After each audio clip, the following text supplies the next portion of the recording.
দোস্ত ওঠ না, এভাবে সারাদিন শুয়ে থাকলে কি ভালো লাগে বল? আমার বাসায় এসেছিস, কই ঘুরবি ফিরবি আমার সাথে তা না করে তুই রুমের ভেতরেই মুখ গুজে পড়ে আছিস 2 দিন ধরে। ওঠ, তাড়াতাড়ি ওঠ, আজকে তোকে আমার সাথে বাইরে বেরোতেই হবে। ওঠ বলছি। শেষ পর্যন্ত ঢেলে ঢেলে শোয়া থেকে উঠল নিম্নি। মাথা নিচু করে বসে আছে আনাহিতা। ওর মুখ দেখে ভেতর বোঝার উপায় নেই। ওলটপালট অস্থির মন নিয়ে নির্বিকার মুখে বসে আছে। ভেতরটা যন্ত্রণায় ফেটে যাচ্ছে, খুব বিশেষ একটা কারণে, কিন্তু নিম্নি সেটা অজানা। ওকে আনাহিতা সব বললেও এই একটা ব্যাপারে কখনোই কিছু বলেনি। মাথা তুলে মুখ খুলল। কই যাবি আজ? কই যাবো মানে? তুই কি জানিস না আজ কই যাবো? এই রে, যদি বলে যে আসলেই ভুলে গেছে তাহলে লঙ্কা ঘান্ট ঘটাতে দেরি হবে না। এখন কি বলা যায় এই মুহূর্তে? কি বলে পরিস্থিতি সামাল দেওয়া যায়? মনে মনে দ্রুত সম্ভব ভাবতে লাগলো আনাহিতা, কিন্তু ওকে আর ভাবতে হলো না। নিম্নি নিজেই ওর পাশে ধপ করে বসে আবারও বলতে লাগলো। দোস্ত, আমার না কেমন যেন লাগছে।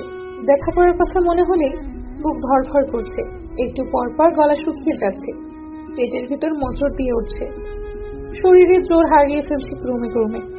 আমার কি হবে দোস্ত? কথা শেষে আনাহিতার কাঁধে মাথা রাখলো নিম্নি। কার সাথে দেখা করার কথা বলছে? কথাটা একবার মনে মনে বলে আটকে উঠল আনাহিতা।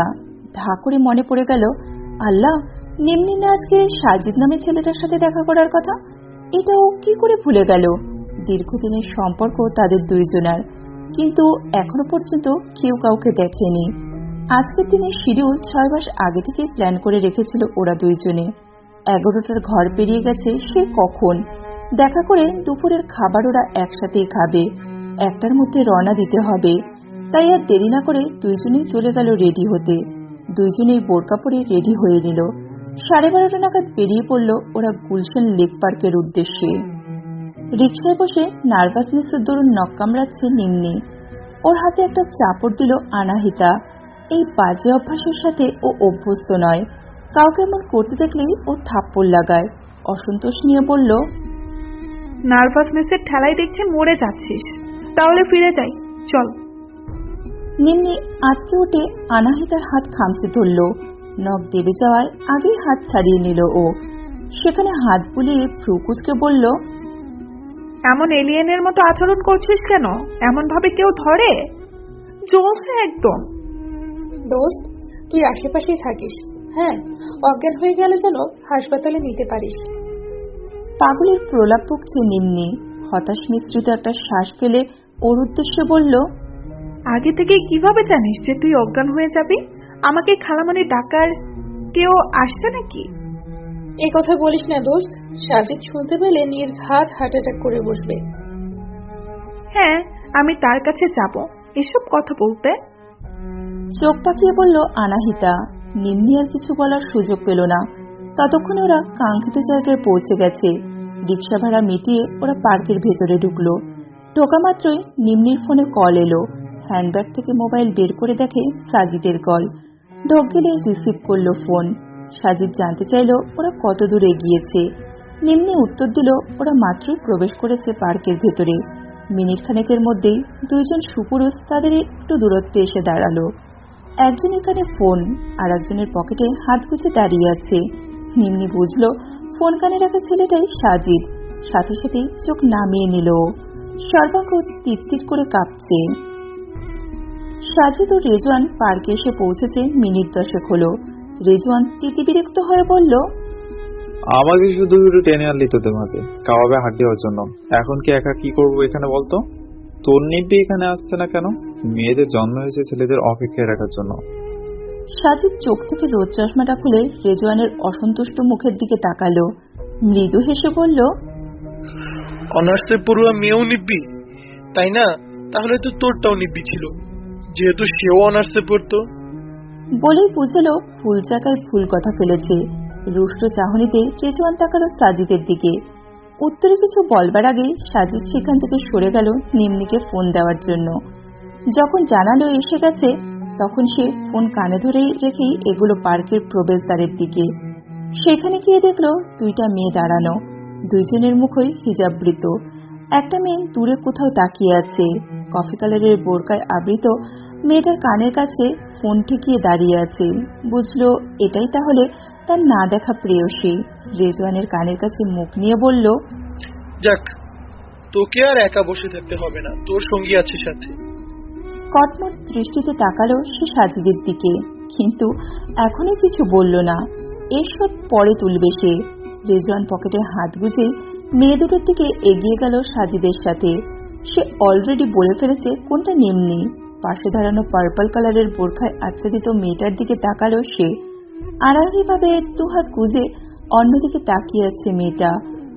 ওরা মেয়ে দুটোর কাছে যাওয়া মাত্রই নিম্নি সালাম দিল। সালামের আওয়াজে আহমিতা চমকে ফিরে তাকালো। চোখাচোখি হয়ে গেল রেজওয়ানের সাথে। কালো মরিযুক্ত শান্ত আঁখি মেলে ওর দিকে দৃষ্টি স্থির তাকিয়ে আছে ছেলেটা। তড়িৎ গতিতে দৃষ্টি নত করল। এখনো নিজেরও নার্ভাস লাগছে। ভেবেছিল সাজিদ নামের ছেলেটা একা আসবে, নিম্নিকে তার কাছে গছিয়ে দিয়ে সে একটু একা সময় কাটাবে। এখন যদি এই ছেলের সাথে বসে থাকতে হয় ভেবে ভেতরে ভেতরে আতঙ্ক বোধ করছে আনাহিতা। সালামের জবাব নিল সাজিদ। তারপর মুচকি এসে নিম্নির দিকে তাকিয়ে বলল, হাই, আমি সাজিদ নেহাল। কেউ একজনের উপাধি দেওয়া খ্যাপাটে প্রেমিক, আর সেই কেউ একজনটা নিশ্চয়ই আপনি। নিম্নি লাজুক এসে মাথা নামালো। তাদের মাঝ থেকে আনাহিতার অস্বস্তি হচ্ছে। রেজওয়ান সাজিদকে কনুই দিয়ে গুঁতো দিয়ে বলল, তোর ঢঙের কথাবার্তা বাদ দিয়ে এখান থেকে ভেতরে চল, রোদে আমার পা ব্যথা শুরু হয়ে যাচ্ছে। আমরা আগে পরিচিত হয়নি। মাথায় কি তোর ঘিলো বলতে কিছুই নাই? এক জায়গায় বসেও তো কথা বলা যাবে না নাকি? নাকি এখান থেকে বিদায় নেওয়ার ইচ্ছা? রাগে তাতে দাঁত চাপল রেজওয়ান। সাজিদ ভ্যাবলা মার্কা হাসি দিয়ে বলল, ভাই, আমার ইনসাল্ট করা সব সময় গিয়ে, চলো কোথাও বসি। বলে বেশ কয়েক মিনিট হেঁটে ওরা এসে পৌঁছালো গাছগাছালির ছায়াপূর্ণ মুক্ত মঞ্চের কাছে। এই জায়গাটা অনেক ভালো লাগে। যেই দিকটায় রোদ নেই সেদিকে এগিয়ে গেল ওরা। এই পার্কটা অনেক নিরিবিলি, সাথে নাম না জানা অসংখ্য গাছ। বুনো ফুলেদের মনমাতানো সৌরভে প্রশান্তি অনুভব করা যায়। পাখির কলরবে চারপাশ মুখরিত হয়ে থাকে সব সময়। মূলত সাজিদ প্রথমে কোনো রেস্টুরেন্টে দেখা করার কথা বলেছিল, কিন্তু নিম্নি তাতে নাকচ করে, কারণ সে শান্ত পরিবেশে দেখা করতে চায়। সাজিদ আর রেজওয়ান সিঁড়ির পাশের ব্যালকনিতে বসলো। নিম্নি বসলো সিঁড়িতে, কারণ সবাই সিঁড়িতে বসলে একে অপরের মুখ দেখবে না, তাই এখন অনেকটাই মুখোমুখি বলা যায়। সাজিদ নিম্নির দিকে তাকিয়ে বলল, আসতে কোনো অসুবিধা হয়নি তো? না, অসুবিধা হয়নি, বাসা তো আর বেশি দূরে না। আচ্ছা, তাহলে পরিচয় করিয়ে দিই।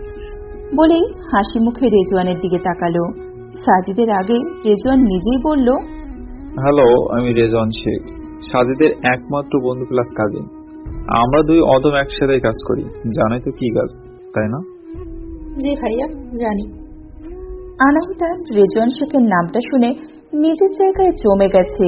ওর হৃদয় হরণ করা কল্পপুরুষের নামটাও যে এটাই ছিল। সে তো ফ্রিল্যান্সার ছিল।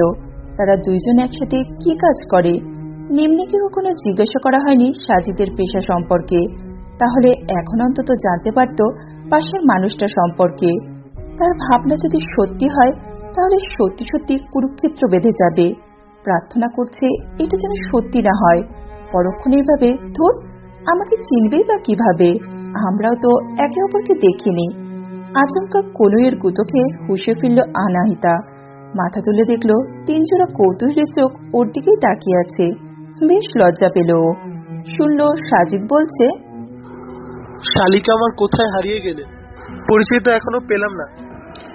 একজন তো ফোনে কথা বলার সময় তুবড়ি ছোটাতো, কিন্তু সামনে আসতেই সব ফুরুত। আপনিও যদি কথা না বলেন বউটাকে বাগে আনবো কিভাবে? সাজিদের এমন খোলামেলা কথায় দুইজনেই লজ্জা পেল। নিম্নি তো পারে মাটি ফিরে অতলে ঢুকে যায়। আনাহিতা মাথা নিচু করে ঋণঋণে কণ্ঠে বলল, আমি আনাহিতা, নিম্মির বেস্ট ফ্রেন্ড। আপনার নামের আগে পিছিয়ে কিছু নেই দেখছি। নিম্নি মাঝপথে বলতে লাগলো, আরে আছে তো, ওর আসল নাম। চিমটি খেয়ে থেমে গেল নিম্নি। চোখ পাকিয়ে আনাহিতা ওর দিকে তাকালো। অতঃপর ফিসফিস করে বলল, আমার ব্যাপারে আর কিছু বললে এখনই চলে যাব। ওদের দুজনকে এমন ফিসফাস করতে দেখে রেজওয়ানের ভ্রু কুঁচকে এলো। সাজিদের দিকে তাকিয়ে দেখলো সেও ভ্রু কুঁচকে সেই দিকে তাকিয়ে আছে। তারপর বলল, এনি প্রবলেম? না ভাইয়া, আপনারা দুজনে বরং আলাদা কথা বলুন, আমি আশপাশটা ঘুরে দেখি। একা ঘুরবে কেন? আমার এই ব্রাদারটাকে সঙ্গী করে নাও। বেআইবিএম বলে কথা, একটু চেনা জানার ব্যাপারও তো আছে, তাই না? আর তুমি করে বলার জন্য কিছু মনে করো না, কেমন? না না ভাইয়া, কিছু মনে করবো কেন? ইনফ্যাক্ট আমি তো বয়সে আপনার ছোটই, সমস্যা নেই।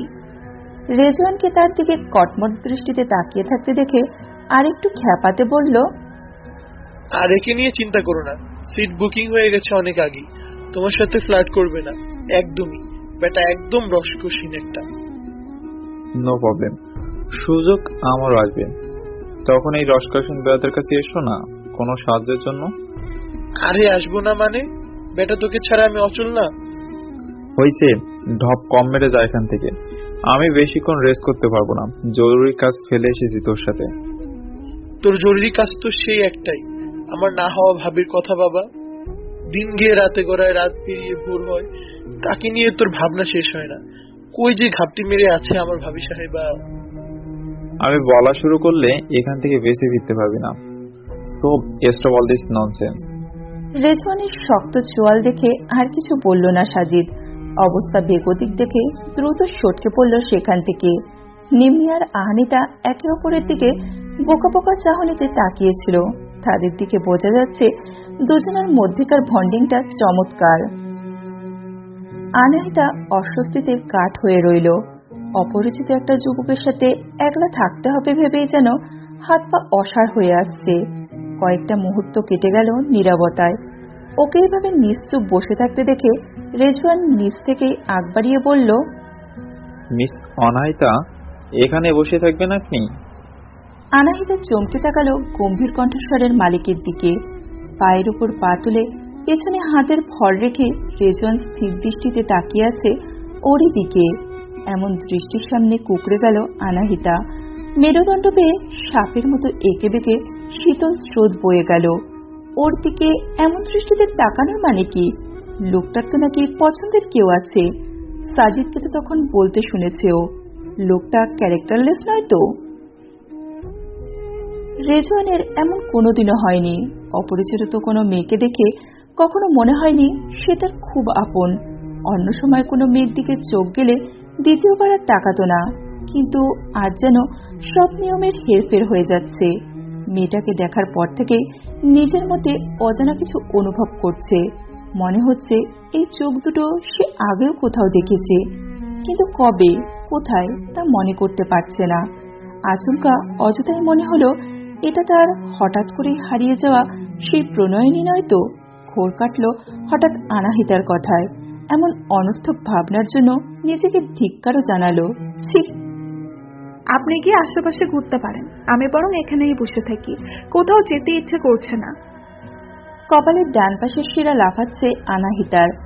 মনের ব্যথার সাথে সাথে মাথার ব্যথাটাও প্রকট হয়ে আসছে ধীরে ধীরে। ওর যে শরীরের কন্ডিশন ভালো নয় নিম্নি তা জানে না। আসলে সেই বুঝতে দেয়নি সারাদিন শরীরের প্রত্যেকটা গিটে গিটে ব্যথা করবে, আর মধ্যরাত হলে বিনা নিমন্ত্রণেই জ্বর আসবে। আনাহিতার অবশ্য নিজেকে সামলাতে পারে শরীর খারাপ হলেও। নিম্নি ঘুমে গাধা, তাই পাশে ঘুমানোর পরও ও আনাহিতার অসুস্থতার খবর জানে না।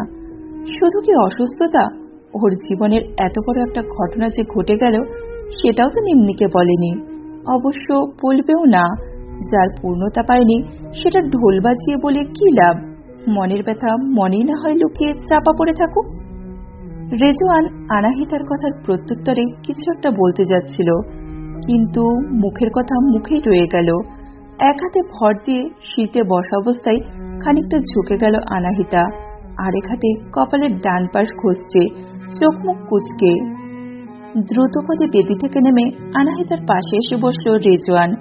অপ্রস্তুত হয়ে জানতে চাইল, হেই মিস, কি হয়েছে আপনার? Are you okay?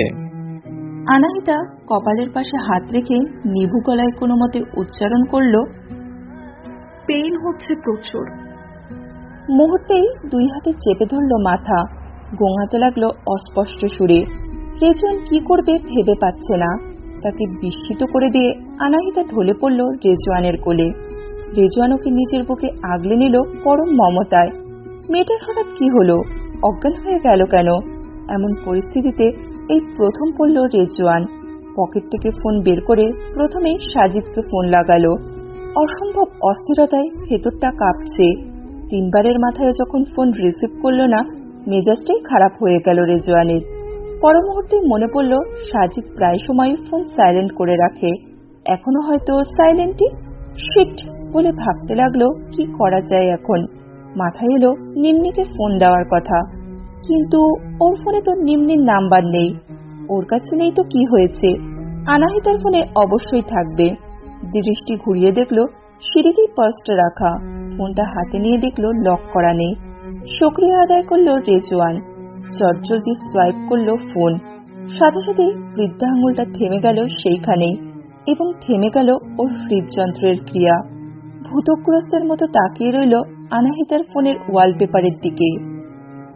হাসপাতালের করিডোরে দর্শক সারির একটা চেয়ারে বসে আছে রেজওয়ান। মাথার 2 পাশের চুল খামচে ধরে রেখেছে সে। হাসপাতালে সে একাই এসেছে আনাহিতাকে নিয়ে। তখন নিম্নির নাম্বারে ফোন দেওয়ার পর আনরিচেবল এসেছে, তাই সাজিদের নাম্বারে একটা টেক্সট করে সংক্ষেপে জানিয়েছে আনাহিতার কথা। তারপর আর দেরি করেনি। রেজওয়ানের নিজের গাড়ি আছে, সেটাতে করেই এসেছিল দুইজনে। বেশি কিছু না ভেবে আনাহিতাকে কোলে করে গাড়িতে এনে শুয়ে দেয়। ক্ষিপ্র গতিতে ড্রাইভ করে ইউনাইটেড হাসপাতালে নিয়ে আসে। যেহেতু তার মামা এখানকার নামকরা ডাক্তার, তাই এখানেই নিয়ে এসেছে। কাপা হাতটার মুখের সামনে মুঠো করে রাখলো রেজওয়ান। অস্বাভাবিক হৃদস্পন্দনের ফলে ঘন ঘন শ্বাস ফেলছে সে। শরীরের প্রতিটি শিরা উপশিরায় যেন রক্তকণিকাদের ছোটাছুটি বেড়ে গেছে। কম্পিত হাতেই 2টা ফোন হাতে নিল রেজওয়ান। 2টা ফোনের ওয়ালপেপার অভিন্ন। ওয়ালপেপারের অর্ধেক একটা মেয়ে এক হাতে অর্ধেক লাভ আকৃতি বানিয়েছে, বাকি অর্ধেক একটা ছেলের হাতের অর্ধেক লাভ আকৃতি, যা এডিট করে জোড়া লাগানো হয়েছে। ছেলের হাতটা হচ্ছে রেজওয়ানের, আর মেয়ের হাতটা তার হারিয়ে যাওয়া প্রণয়িনীর। আনাহিতা ফোনের ওয়ালপেপার দেখে বুঝতে বাকি রইল না ও আসলে কে। কারণ দ্রুত পদের শব্দে সচকিত হলো রেজওয়ান। তাকিয়ে দেখলো সাজিদ আর একটা মেয়ে। মেয়েটা নিম্নি, তখন চেহারা দেখেনি। ও এক প্রকার দৌড়ে আসলো রেজওয়ানের কাছে। এসেই হাঁপাতে হাঁপাতে এলোমেলো সুরে বলল, ভাইয়া ভাইয়া আমার আনু কেমন আছে? কি হয়েছে ওর? ডক্টর কি বলেছে? হঠাৎ কি হয়ে গেল ওর আবার? নিম্নিকে কাঁদতে দেখে সাজিদ এসে ওর হাত টেনে ধরল। সান্ত্বনা স্বরূপ বলল, আরে কাঁদছো কেন তুমি? কিচ্ছু হবে না ওর, চিন্তা করো না। রেজওয়ান ডাক্তার কিছু বলেছে? শেষ কথাটা রেজওয়ানের উদ্দেশ্যে বলা শেষ হতেই কেবিন থেকে রেজওয়ানের মামা আশরাফ চৌধুরী বেরিয়ে এলেন। উনি বেরিয়ে আসা মাত্রই 3 জনেই সেদিকে এক প্রকার দৌড়ে গেল। রেজওয়ান অস্থির হয়ে জানতে চাইল, মামা অতই ঠিক আছে? এক্স্যাক্টলি কি হয়েছে ওর? রেজওয়ানের এমন অবস্থা দেখে সাজিদ ও নিম্নি 2 জনেই ভীষণ অবাক হলো। আর আনাহিতার আরেক নাম যে অথই, সেটা রেজওয়ান কিভাবে জানলো ভেবে পাচ্ছে না নিম্নি। কিন্তু এখন এই ব্যাপারে কিছু বলার সময় না। আশরাফ চৌধুরী অ্যাপ্রনের পকেটে 2 হাত গুজে চিন্তিত মুখে দাঁড়িয়ে আছে। কপালে ভাঁজ ফেলে জানতে চাইল, মেয়েটার কি আগেই বড়সড় কোনো অ্যাক্সিডেন্ট হয়েছিল? এই কথা শুনে সাজিদ ও রেজওয়ান অবাক হলেও নিম্নি আতঙ্ক নিয়ে বলল, হ্যাঁ, এটা তো বেশ কয়েক মাস আগে মাথায় প্রচন্ড আঘাত পাওয়ার কারণে মস্তিষ্কে রক্তক্ষরণ হয়েছিল।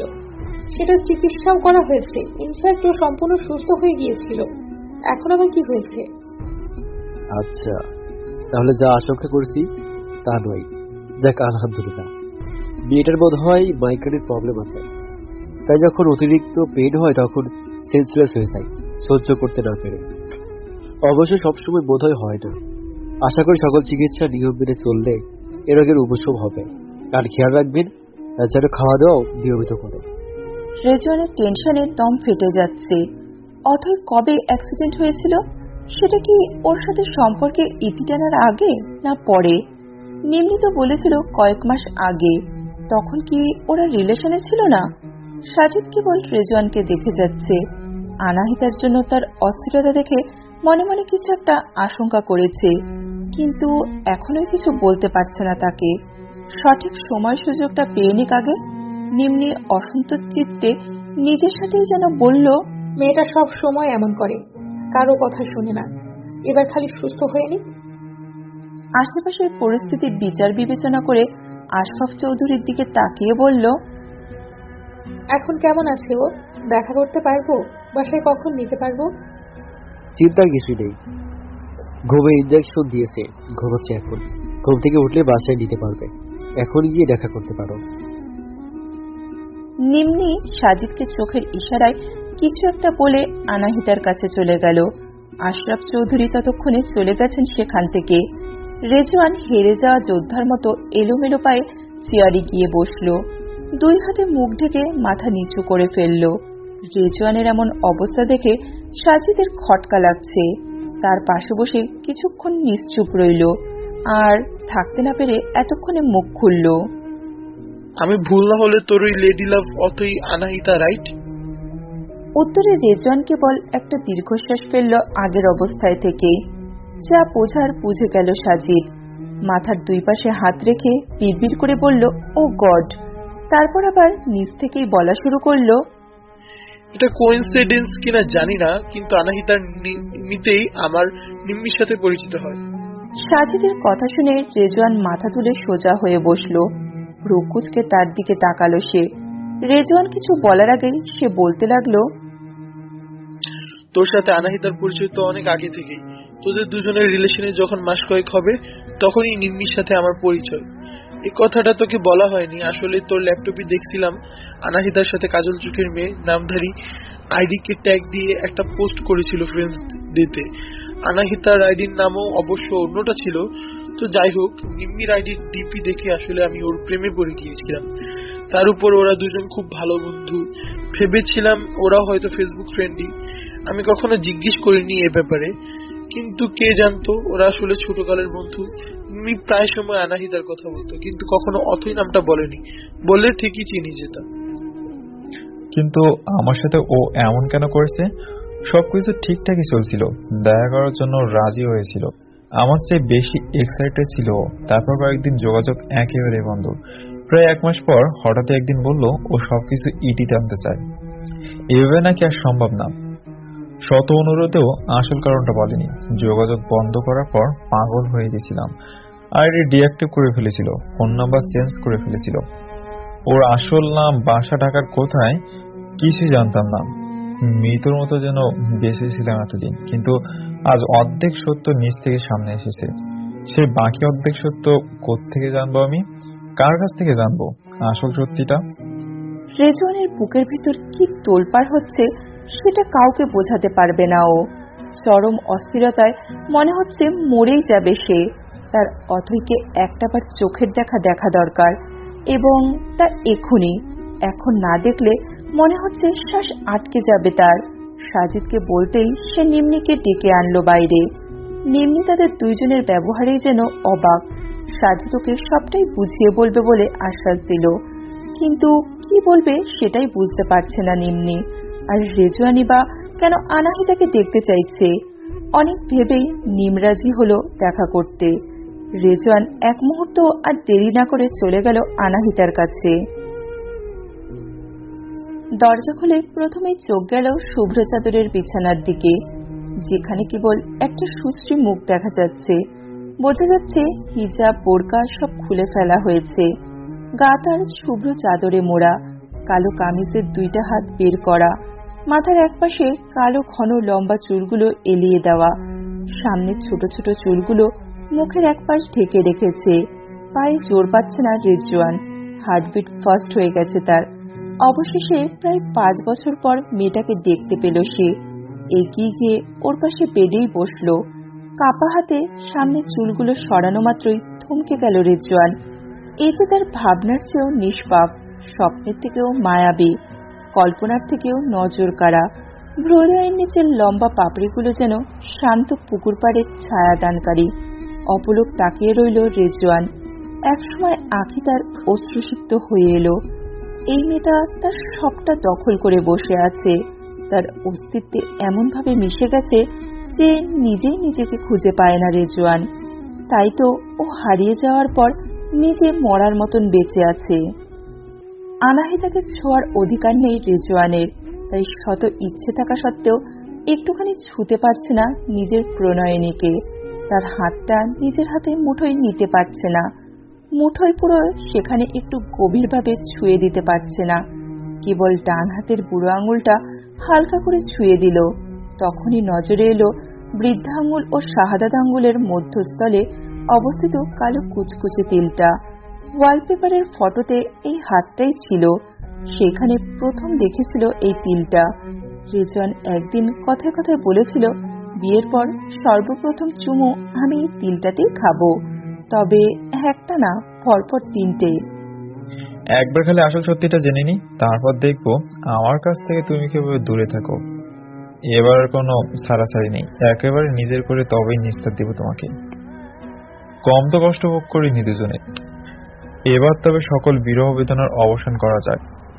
চোখ কপালে তুলে বসে আছে নিম্নে, তার বিশ্বাসই হচ্ছে না এসব কথা। সে অবিশ্বাস্য দৃষ্টিতে তাকিয়ে আছে সাজিদের দিকে, সেইভাবেই মাথা নেড়ে নেড়ে বলল, না, এটা কিছুতেই হতে পারে না। অনু আমার কাছে এত বড় একটা কথা কিছুতেই লুকাতে পারে না, সম্ভবই না। এটা সম্ভব হয়েছে, এটা নিম্নি, এখানে কোনো মিথ্যে নেই। তোমার কি মনে হয় আমরা ছেলে বোলানো কথা বলছি? আমাদেরকে দেখে তো এমনটাই মনে হয়। না না, তা নয়, প্লিজ ভুল বুঝবেন না। আনুর এমন কোনো কথা নেই যা আমি জানি না। আমার বেলায় তো এমনটাই, ছোট থেকে একসাথে বড় হয়েছি। ও খুব চাপা স্বভাবের, কারো কাছে কিছু না বলতে পারলেও আমার সাথে কিছুই লুকায় না, নিজ থেকেই বলে। কিন্তু এই প্রথম এমন হলো, এবং এটাই সবচেয়ে বড় ঘটনা, তাই বিশ্বাস করতে কষ্ট হচ্ছে। আমার সাথে শেয়ার না করে কিভাবে থাকতে পারলো? এটা নিয়ে ওকে কিছু বলো না, তুমি কেবল জানার চেষ্টা করো অতই কেন এমন করছে, অন্য কোনো সমস্যা আছে কিনা বা ফ্যামিলিতে কোনো প্রবলেম কিনা। তবে সরাসরি জিজ্ঞাসা করো না, অন্যভাবে জেনে নিও, তারপর আমাকে জানাবে। কেবিন থেকে রেজওয়ান বেরিয়ে কথাগুলো বলল নিম্নিকে উদ্দেশ্য করে। রেজওয়ানের মুখটা কেমন ফ্যাকাশে হয়ে আছে, চোখ কান লাল হয়ে আছে। উপস্থিত দুইজনেই তা লক্ষ্য করল। নিম্নি বলল, আমি জানতাম না, এই কারণে ও সব সময় মন খারাপ করে থাকে। ভেবেছি পরিবার থেকে বিয়ের জন্য চাপ দেওয়াই ওর মন খারাপ। বুঝতে পেরেছি, যা করা দ্রুত করতে হবে। তোমাকে যা যা বলেছি তা তা করবে। আমি তোমার সাথে যোগাযোগ করব, আর বাকিটা আমি সামলে নিব। তুই এমন কেন দোস্ত?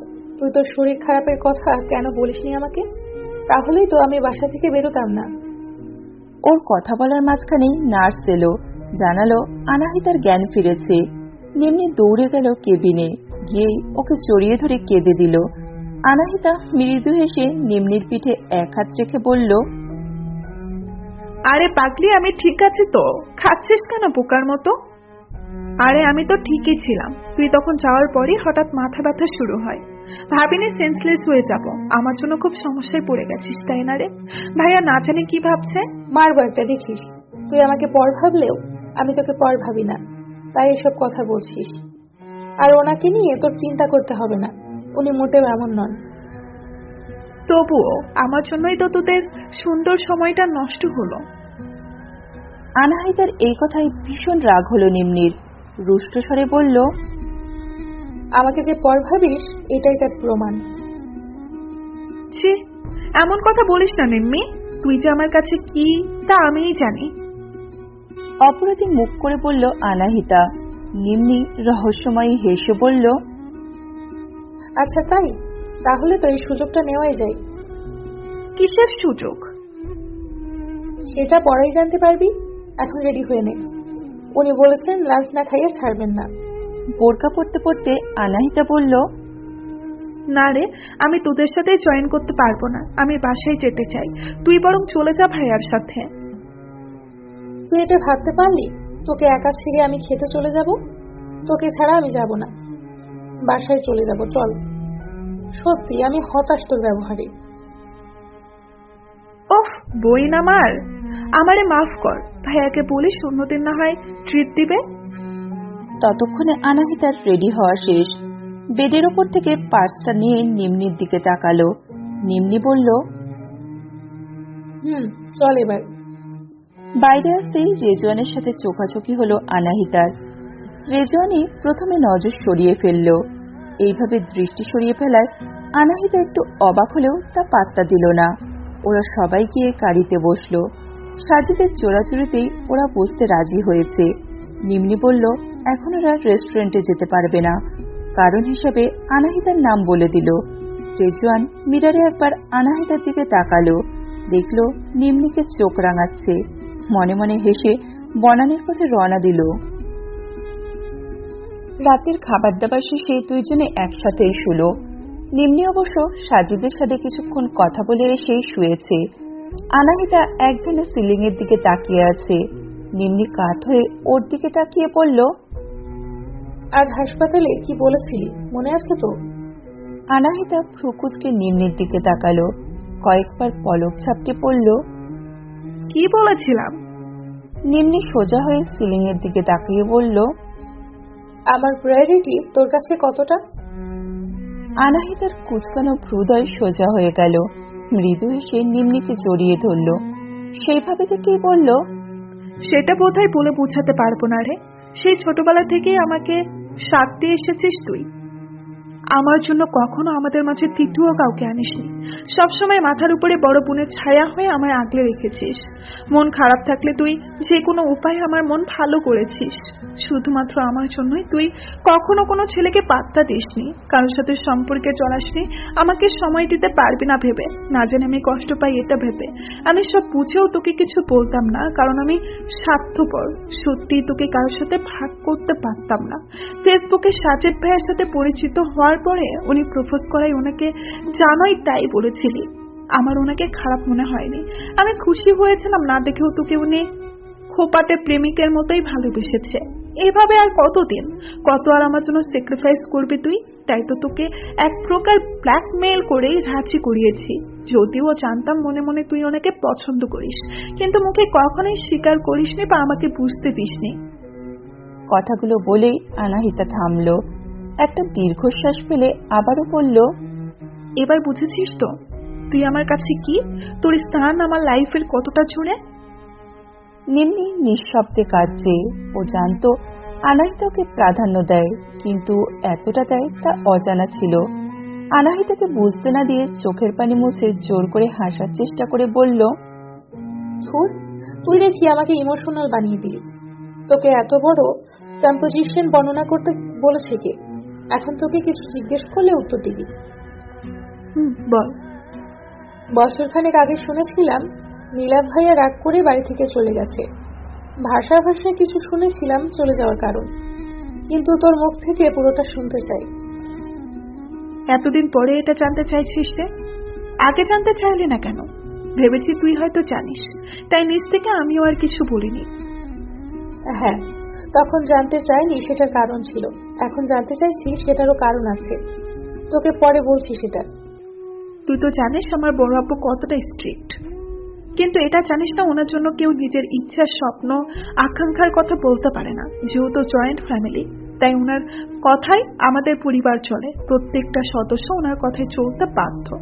তাই কেউ কখনো নিজের পছন্দের কথাও বলতে পারে না ভয়। পরিবার থেকে যাকে পছন্দ করা হবে তাকেই বিয়ে করতে হবে, তাতে সে সুখী হোক বা না হোক। মনের উপরে তো কারো হাত নেই, তাই না? কখন কাকে মানুষ মন দিয়ে দেয় তা সে নিজেও জানে না। বছরখানেক আগে ভাইয়া সবাইকে জানায় সে একটা মেয়েকে পছন্দ করে, বিয়ে করতে চায় তাকে। সেটা শুনে টর্নেডো বয়ে যায় আমাদের পরিবারে। আব্বু ও বড় আব্বুর কথাই উঠে বসছে। আম্মু রাজি থাকলেও তার ধূপে টিকে নেই কারো কাছে, তাই ভাইয়া রাগ করে বাড়ি ছেড়ে চলে যায়। যাওয়ার পরে প্রায় 5 মাস কারোর সাথেই যোগাযোগ করেনি, কিন্তু 5 মাস পরে ভাইয়া আম্মুর সাথে যোগাযোগ করে কেবল, সেটাও কাউকে জানাতে নিষেধ করে দেয়। আমার যখন অ্যাক্সিডেন্ট হয় তখন আমাকে দেখতে হাসপাতালে এসেছিল, তারপরের দিন সেখানেই চলে যায়। এরপরে মাঝে মাঝে আমার সাথে কথা হয়।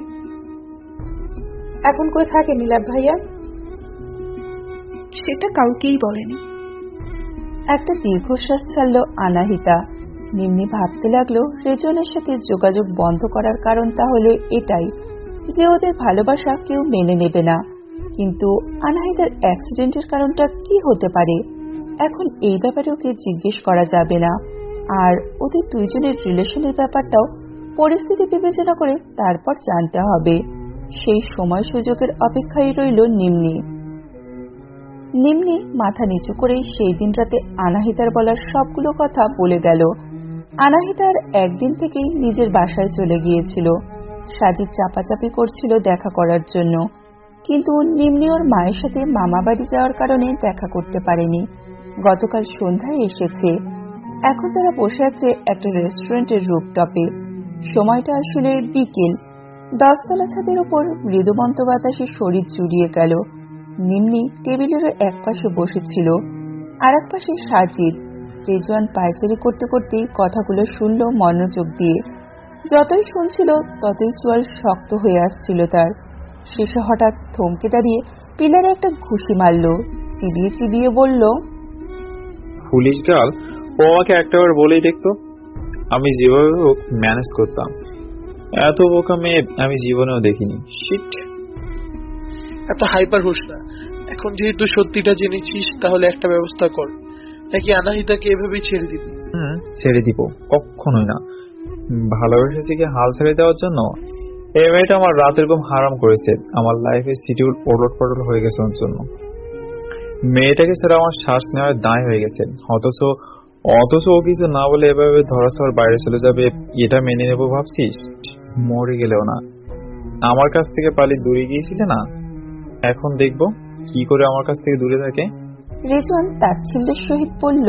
ধপ করে চেয়ারে বসে ঘন ঘন শ্বাস ফেলতে লাগলো রেজওয়ান। মুখ কান লাল হয়ে গেছে।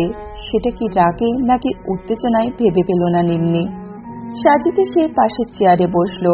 হঠাৎ মনে পড়েছে, এমনভাবে উত্তেজিত হয়ে সামনে ঝুঁকে নিম্নির দিকে তাকিয়ে রেজওয়ান বলল, বলতে ভুলে গেছি, ওকে আমার ব্যাপারে কিছু জিজ্ঞাসা করেছিল?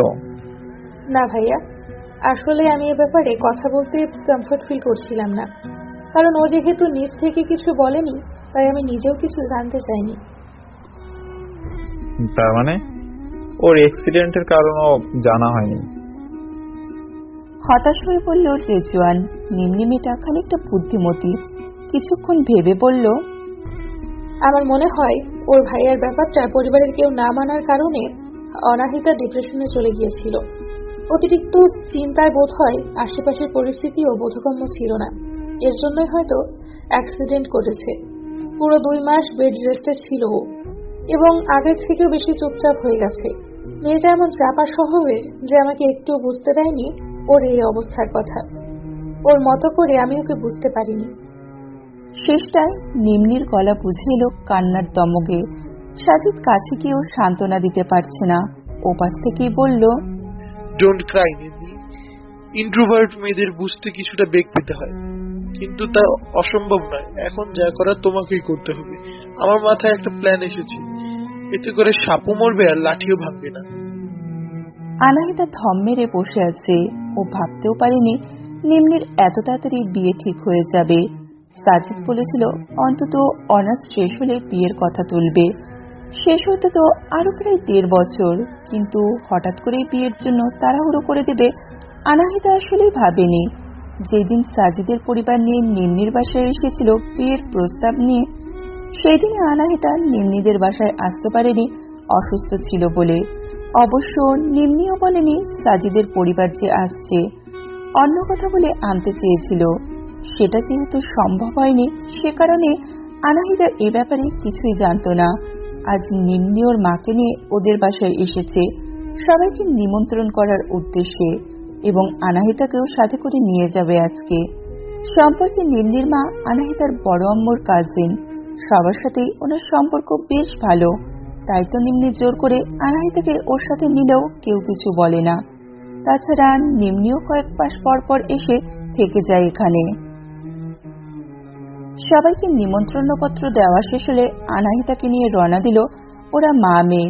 তাছাড়া শপিং করাও বাকি এখনো। এখান থেকে ডিরেক্ট শপিং এ যাবে ওরা। কাল গায়ে হলুদ আর পরশু বিয়ে। আনাহিতা ভেবে পাচ্ছে না 1 সপ্তাহের ভিতরে কেন সবটা করতে চাইছে। এত তাড়াহুড়ো কিসের? নিম্নিও তো এত তাড়াতাড়ি বিয়ে করতে রাজি ছিল না। হঠাৎ করে কি এমন হলো যার কারণে সবকিছুতেই এত তাড়াহুড়ো? বিয়ের দিন সকালবেলা হঠাৎই নিম্নি এসে আনাহিতার হাতে একটা শপিং ব্যাগ ধরিয়ে দিল। ও অবাক হয়ে তাকিয়ে বলল, এটা আবার কি? নিম্নি মিটিমিটি হেসে বলে, নিজেই দেখ। আনাহিতা ব্যাগের খোলা অংশটা হালকা ফাঁক করে দেখে কাপড়ের মতো কি যেন দেখা যায়। সেই দিক থেকে দৃষ্টি সরিয়ে ফ্রুকুচকে বলল, কার কাপড় এটা? আমাকে দিচ্ছিস কেন? কেন আবার? আজকে পরবি এটা। মানে কি? সেদিন না ড্রেস কিনলাম, আমি পরার জন্য? তাছাড়া তুইও আমায় জোর করে একটা কিনে দিয়েছিস, এখন আবার এটা কেন? বিয়ে কি আমার নাকি তোর? হ্যাঁ, এত কাপড় দিয়ে কি আমি পিরামিড বানাবো? আজও ওইগুলো পরে পরিস, আজ এটাই পরতে হবে। কি ব্যাপার বলতো? এমন অদ্ভুত আচরণ করছিস কেন? আমার কাপড় না থাকলে একটা কথা ছিল, এটা আমি পরতে পারবো না বলেই হাতের ব্যাগটা খাটের উপরে রেখে দিল আনাহিতা। আনাহিতার চোখ কপালে উঠল। নিম্নি বুঝলো এইভাবে কাজ হবে না, তাই কাঁদো কাঁদো মুখ করে বলল, হ্যাঁ, তা পারবি কেন? আমি তোর কে যে আমি যেটা বলবো সেটা পড়তে হবে? যা পড়তে হবে না, তোর যা ইচ্ছে তুই পড়, আমি গেলাম। নিম্নের হাত ধরে দ্রুত আটকালো ওকে। আনাহিতা নিজেই যেন কেটে ভাসিয়ে ফেলবে এখন। টলমলো চোখে বলল, তুই এটা বলতে পারলি? তুই জানিস না তুই আমার কি? একদম কাঁদবি না এখন, এটা পড়লে বুঝবো আমি তোর কাছে কি। আনাহিতা মুচকি এসে ওর গাল টেনে দিল। এত ড্রামা করতে পারিস তুই? ড্রামা কুইন একটা। আনাহিতার মুখে প্রশ্রয়ের হাসি দেখে নিম্নি দাঁত বের করে হেসে ফেলল। এরপর গলা জড়িয়ে ধরে বলল, এই ড্রামা কুইন তোর খুশির জন্য সব করতে পারে। আনাহিতা বুঝতে পারল না এই কথার মানে। ব্যাগ খুলে দেখে তাতে ল্যাভেন্ডার কালারের খুব সুন্দর একটা কাঞ্চিপুরাম টিস্যু সিল্ক শাড়ি। ওর মায়েরও আছে এই শাড়ি, তবে সেটা ভিন্ন কালারের। শাড়ির সাথে রেডিমেড হাইনেক উইথ ফুল স্লিভের ব্লাউজ রয়েছে এবং সাথে আছে ম্যাচিং করা অ্যান্টিকের জুয়েলারি। শাড়ির সাথে মিলিয়ে একটা হিজাব। হিজাব যেহেতু বাঁধবে, জুয়েলারি পরতে পারবে না। পুরো প্যাকেজটিতে চোখ বুলিয়ে আনাহিতার মুখ থেকে আপনিতেই বেরিয়ে এলো, ওয়াও, ইটস অ্যামেজিং। আনাহিতার হাঁ হওয়া বিষয় বিশিষ্ট মুখের দিকে তাকিয়ে মুচকি হাসল নিম্নি। মনে মনে বলল, দেখতে হবে না পছন্দটা কার? তুই যার পছন্দের এগুলোও তো তারই পছন্দের। কি রে, তোর পছন্দ এতটা এক্সট্রা লেভেলের হলো কবে থেকে? কবে থেকেই, হয়তো তোর চোখে পড়েনি। তুই আসলেই একটা ড্রামা কুইন। দুপুর 2টার মধ্যেই নিম্নিকে সাজানো শেষ। এর ফাঁকে আনাহিতা ওকে ওর কথা মতো কয়েক লোকমা সাদা ভাত খাইয়ে দিয়েছে ডাল দিয়ে। আনাহিতা শাড়ি পরে হিজাব বেঁধে চোখে কাজল এঁকে এবং হালকা একটু লিপ গ্লস লাগিয়ে রেডি হয়ে গেল সিম্পল ভাবে। নিম্নি জোরাজুরি করছিল একটু সাজতে, কিন্তু আনাহিতা কোনোভাবেই সাজবে না। এমনিতেই ওকে সুন্দর লাগছে বলে নিম্নিও বেশি কিছু বলল না। কেবল আনাহিতার বাঁ হাতের করের আঙুলে আলতো করে কামড় দিয়ে বলল, একজনের বাদে কারো নজর যেন না লাগে, সবসময় এভাবেই হাসি খুশি থাকবে। মনে রাখিস, তোর জন্য আমি সব করতে পারি। তোদের এক হওয়াটা যেন কেউ আটকাতে না পারে, সেই ব্যবস্থাই আমি করেছি। সুখী হ তুই আনু। নিম্নি টলমল আঁখি দেখে আর শেষ কথাটা শুনে আনাহিতার কেমন খটকা লাগলো। সকালেও এই কথাটাই বলেছিল, কিন্তু কেন? তুই আমাকে আরো কিছু বলতে চাস, তাই না? নিম্নি অবাক হলো না আনাহিতার কথা শুনে। মাথা নিচু করে জোরপূর্বক একটু হেসে বলল, আনু, আমার এত খারাপ লাগছে কেন? মনে হচ্ছে বুকের উপর ভারী কয়েকটা পাথর চাপা পড়ে আছে। এমন কথা শুনে নিম্নির পাশে এসে বসলো আনাহিতা। ওর গালে হাত রেখে বলল, কি হয়েছে সোনা, তোকে এমন লাগছে কেন? আনাহিতার আদুরে কথায় ফুপিয়ে কেঁদে দিল নিম্নি। আজ এই কষ্টের সমাপ্তি টেনে তবেই ও শান্তি পাবে, নয়তো এত কিছু যে ও করলো তা আনাহিতাকে না বোঝালে পুরোটাই ব্যর্থ রূপ নেবে। বর্তমান পরিস্থিতির ব্যাপারে অবগত করতে হবে ওকে। সামান্য একটা কারণে আনাহিতাকে ওর মন দোষারোপ করবে সেটা মানতে নারাজ নিম্নি। তাই সকল লুকাছাপার অবসান হোক আজ। তুই বলেছিলি তোর জীবনের অনেকটা জুড়ে আমার স্থান, কিন্তু সেখানে বোধ হয় পৌঁছাইনি, যেখানে পৌঁছালে দুজনের মাঝে কোনো লুকাছাপা থাকে না। আনাহিতার বিস্ময়ান্বিত আঁখি মেলে ড্যাব ড্যাব করে তাকিয়ে আছে নিম্নির দিকে। খুঁজে পাচ্ছে না নিম্নির কথার এত রহস্যের কারণ। কিসের লুকোছাপার কথা বলেছে নিম্নি? মাথা কাজ করাই বন্ধ করে দিল আনাহিতার। ওর মনেই পড়ছে না কিছু। সেটা বলতে যাওয়ার একদম এক ন্যানো সেকেন্ড আগে আচমকা পাঁচ পড়ার মতো ছপ করে মনে পড়ে গেল একটা কথা। এই একটা কথাই তো নিম্নিকে কখনো বলা হয়নি। কোনোভাবে এই কথাটা জেনে যায়নি তো? দুরু দুরু বুকে নিম্নির চোখের দিকে চাইল আনাহিতা। তবে কয়েক সেকেন্ডের ব্যবধানে দৃষ্টি নামিয়ে ফেলতে বাধ্য হলো। সেই মন ভাঙার ছাপ পড়া চোখে চোখ মেলাতে পারবে না আনাহিতা। ও নিজেও কেঁদে ফেলল মৃদু শব্দ করে। আনাহিতার কান্না দেখে নিম্নি বুঝে গেল সেটা অনুশোচনার কান্না। ওকে নিজের সাথে জড়িয়ে ভাঙা গলায় বলল, তুই কেমন করে পারলি এমন একটা কথা লুকাতে? তুই জানিস আমি কতটা কষ্ট পেয়েছি এটা জানার পর? কেবল মনে হয়েছে আমি তো তেমন কেউ হতে পারিনি যার জন্য। বাকিটা বলতে পারল না নিম্নি। তার আগে আনাহিতা সোজা হয়ে বসে নিম্নির মুখ আটকে দিল। কাঁদতে কাঁদতেই বলল, প্লিজ এমন করে বলিস না। আমার মনের খবর কেবল আমি আর আমার সৃষ্টিকর্তা জানেন। তোকে বোঝাতে পারবো না তোর ইম্পর্টেন্স আমার জীবনে কতখানি। আমি স্বীকার করছি আমি ভুল করেছি। প্লিজ ক্ষমা করে দে আমায়। এমন আর কখনো হবে না, কথা দিচ্ছি।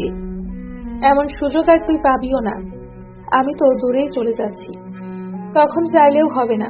আচ্ছা একটা কথা বলতো, তুই ওনার সাথে যোগাযোগ বন্ধ করেছিস কেন? আর আগে এটা বল, তুই কোত্থেকে জানলি এসব? তোকে সেটা ভাবতে বলেছি কে? ভাবছি কারণ এই কথা একটা কাকপক্ষীও জানে না, আর তুই জেনে বসে আছিস। আমি তোর ডায়েরিতে কোনোভাবে তুই আমার ডায়েরি পড়িস নি তো? যা ভাবার ভেবে নেই। একে তো না বলে অন্যায় করেছিস, তার উপর এখন অযথা সময় নষ্ট করছিস। যা বলছি তার ঠিক ঠিক জবাব না দিলে তোর সাথে কথা নাই কোনো। হয়েছে, আর গাল ফুলাতে হবে না। তোকে তো কয়েকদিন আগেই বলেছিলাম যে আমাদের ফ্যামিলিতে এইসব প্রেম ভালোবাসা অ্যালাউ করে না। সেটা যদি আরো আগে জানতাম তাহলে এত কিছু ঘটতো না। আমার অন্যান্য কাজিনরা কখনোই নিজের পছন্দের কথা বলেনি। তারা হয়তো জানতো যে মেনে নিবে না, তাই কাউকেই কিছু জানায়নি। আমি নিজের অজান্তেই ওনার ভালোবাসা জালে ফেসে গিয়েছিলাম। ভয়ে তোকেও বলতে পারিনি যে তুই আমার জন্য কাউকে পাত্তা দিতি না। এটা শুনলে যদি কষ্ট পাস এটা ভেবে বলিনি, কিন্তু এরপর তো পুরো পরিস্থিতিই পাল্টে গেল। আমি প্ল্যান করেছিলাম ওনার সাথে দেখা করব, তখনই তোকে এটা বলে সারপ্রাইজ দিতে চেয়েছিলাম, কিন্তু হঠাৎ আসা ঝড়ো হাওয়ায় সব উলট পালট হয়ে গেল। ভাইয়া নিজের পছন্দের কথা বলার পরে জানতে পারি তাদেরকে মেনে নেবে না। এটা শুনে আমি পাগল পাগল হয়ে গেছিলাম ভেতরে ভেতরে, কোনো উপায় খুঁজে পাচ্ছিলাম না। ভাইয়া যখন বাসায় ছেড়ে চলে গেল আমি পুরোপুরি ভেঙে পড়ি। তার মানে আমারটা আরো আগে মেনে নেবে না। দিন রাত কেবল এটা নিয়েই ভাবতাম। ঠিক মতো খাওয়া দাওয়া করতাম না, ঘুমাতাম না, নিজের যত্ন নিতাম না। পুরোপুরি ডিপ্রেশনে চলে গিয়েছিলাম, যার দরুন রাস্তা পার হতে গিয়ে অ্যাক্সিডেন্ট হয়। ভেবেছিলাম হয়তো মৃত্যু অতি সন্নিকটে, কিন্তু সেটা হলো না। জেগে ওঠার পরে আমি একদম বদলে গেলাম। ওনার সাথে যোগাযোগ বিচ্ছিন্ন করলাম কিছু না বলে, কারণ যে সম্পর্কের কোনো ভবিষ্যৎ নেই সেই সম্পর্কে ঝুলে থাকার কোনো মানেই হয় না। তাই তোকেও আর বলা হলো না আমি তোকে ছাড়াও আরেকটা মানুষকে ভীষণভাবে ভালোবেসে ফেলেছি। আমি আসলেই একটা অন্ধ, নয়তো তোকে দেখে কেন তোর ভেতরটা বুঝতে পারলাম না?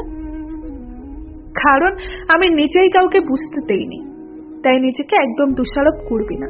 যা দোষ করার আমিই করেছি, তোকে কিছু না বলে। এখানে মেন কালপিট আমি।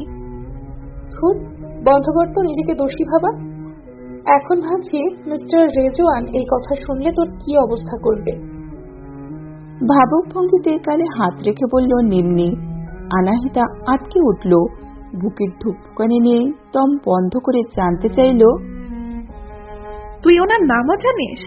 ডায়েরিতে আমি ওনার নাম লিখেছিলাম। শেষ প্রশ্নটা যেন নিজেকেই করল ও। নিম্নি চোখ মোটকে জবাব দিল, নাম জানাটা কোনো ব্যাপার হলো? আরো কত কিছু জানি। আনাহিতা পাত্তা দিল না তাতে। ও ভাবল নিম্নি মজা করছে, তাই আগের কথার রেস ধরে বলল, তোর যত চাপা, তা উনি আমার কি অবস্থা করবে? আমাকে পাবেই বা কোথায়? মন দিয়ে খুঁজলে তো আল্লাহকেও পাওয়া যায়, আর তুই তো সামান্য একটা পুষ্টি মেয়ে। It does not matter my dear. কিছুকাল স্বীয় ভাবনায় বুঁদ হয়ে রইল দুইজনেই। হঠাৎ নিম্নি হেসে বলল, আচ্ছা, সাজিদের কাজিন রেজওয়ান শেখের সাথে তোর মিল করিয়ে দিলে কেমন হয়, যেহেতু দুজনের নামই এক? একটা হার্টবিট মিস হলো আনাহিতার। পর মুহূর্তে নিজেকে সামলে চোখ পাকিয়ে বলল, ইচ্ছে হলে নিজে বিয়ে করে নে। আমি করলে তো তুই ছ্যাঁকা খেয়ে যাবি ইয়ার। আমার আবার মায়া বেশি, তোরটা আমি নিয়ে কি করব? আমার তো একটা আছেই অলরেডি। আমারটা মানে কিসব বাজে ভুগছিস? তোর ভাসুরের সাথে ওনাকে মিলাতে চাচ্ছিস কেন আজব? নিম্নি আর কিছু বলল না। এবার ঘটনা ঘটলে আনাহিতা বিশ্বাস করবে। এর কয়েক মিনিটের ব্যবধানেই দরজায় টোকা পড়ল। আনাহিতা গিয়ে খুলে দিল। দেখল ওর মা, বড় আম্মু, নিম্নির মা, সাথে আরো 2-3 জন মহিলা দরজার ওপাশে দাঁড়ানো। দরজা থেকে সরে দাঁড়িয়ে বিনয়ের সাথে সালাম দিল আনাহিতা। এরপর বলল ভেতরে আসতে। সবাই ভেতরে এসে জায়গা দখল করে বসলো। আনাহিতা ওর মায়ের পাশে দাঁড়িয়ে রইল। নিম্নি ওর হবু শাশুড়ি ও জেঠু শাশুড়িকে সালাম দিল। সালামের উত্তর নিয়ে শাহানা নিম্নির থুতনিতে 5 আঙুল স্পর্শ করে তাতে চুমু খেয়ে বললেন, মাশাআল্লাহ, খুব সুন্দর লাগছে তোমাকে। ছেলে আমার রত্ন খুঁজে বের করেছে। হবু শাশুড়ির মুখে নিজের প্রশংসা শুনে আবেগ আপ্লুত হয়ে গেল নিম্নি। এবার রাবেয়া বললেন, যাক, তোর ছেলের তো একটা গতি হলো ছোট। এখন আমার ঘাটটারা ছেলেটাও ভালোই ভালোই রাজি হয়ে গেলেই হয়। মেয়ে একটা পছন্দ করে ধরে বেঁধে কালেমা পরিয়ে দিব একদম। নাহিদা মেয়েকে দেখে কপালের একপাশে চুমু খেয়ে বিদায় নিলেন। ওইদিকে ওনার কাজ পড়ে আছে, এখানে বসে থাকলে চলবে না। রাবেয়া কিছুক্ষণ পরপরই আনাহিতার দিকে তাকাচ্ছেন। ছেলে ওনার না দেখে এমন একটা মেয়েকে ভালোবেসেছে বিশ্বাসই হচ্ছে না। একেই কি ভাগ্য বলে? এমন মায়াকারা মুখ দেখলে তো মনে শান্তি লাগে। না দেখে যেহেতু 4 বছর যাবৎ ভালোবেসে আসছে, তাহলে সেটা যে কতটা গভীর তা আর বলে দিতে হবে না। এখন যত দ্রুত সম্ভব 4 হাত এক করে দিতে হবে। আনাহিতা খেয়াল করেছে নিম্নির জেঠি শাশুড়ির চোখের চাহনি। কয়েকবার চোখে চোখ পড়ে গেছে। ও চোখ সরিয়ে নিলেও উনি কেমন মুগ্ধ চোখে তাকিয়ে আছে। ব্যাপারটা আনাহিতার মা আকিবাও লক্ষ্য করলেন। এর মাঝে আনাহিতাকে ওর নাম জিজ্ঞেস করলেন রাবেয়া। আনাহিতা মাথা নিচু করে বলল, আনাহিতা জামান। উত্তর জানা প্রশ্নই আবারও করলেন রাবেয়া। তা মা, তুমিও কি নিম্নির সাথেই পড়ো? জি আন্টি। আকিবা মেয়েকে ইশারা দিলেন এখান থেকে চলে যেতে, কেননা উনি বুঝতে পেরেছেন রাবেয়ার উদ্দেশ্য। আনাহিতার সামনে তার নিজেরই বিয়ের কথা শুনলে হয়তো ও বিব্রত বোধ করবে। আনাহিতা ছাড়া সবাই বুঝতে পারলেন আকিবার ইশারার মানে।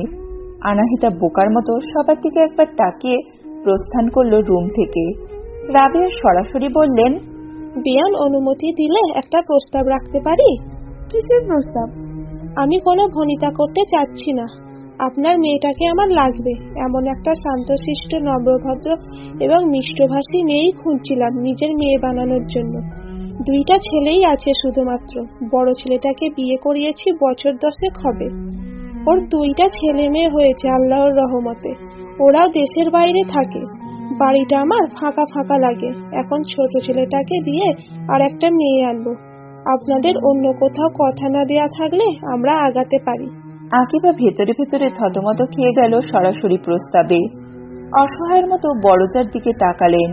উনি চোখের ইশারায় আশ্বস্ত করে নিজেই বললেন, এটা আমাদের সৌভাগ্য যে আপনি প্রস্তাব দিয়েছেন, কিন্তু আমরা এই ব্যাপারে কিছু বলতে পারবো না। আমাদের পরিবারের কথা অথর বড় আব্বু, উনি সবকিছুর সিদ্ধান্ত নিয়ে থাকেন। আপনারা আগাতে চাইলে সরাসরি প্রস্তাব নিয়ে আমাদের বাসায় আসতে হবে।